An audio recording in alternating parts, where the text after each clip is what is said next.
হয়ে গেছে। আল্লাহর রসুল বলছে, বেটা তোমাকে নেওয়া যাবে না, তুমি তো ছোট, পায়ের উপরে ভর হইয়া বড় হইয়া আমার চোখে ফাঁকি দিতে চাইতেছ, আমার চোখে ফাঁকি দেওয়া সম্ভব না। কিন্তু বাচ্চার দিলে নিশা ছিল, জান্নাত পাওয়ার নিশা।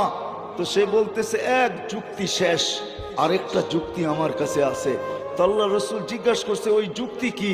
বলছে, আমার বড় ভাইকে আপনি গ্রহণ করছেন, ও বাঁশের মতো ট্যাং ট্যাঙায় লম্বা হয়ে গেছে, ওর গায়ে কোনো শক্তি নাই। বলছে, এটার প্রমাণ কি?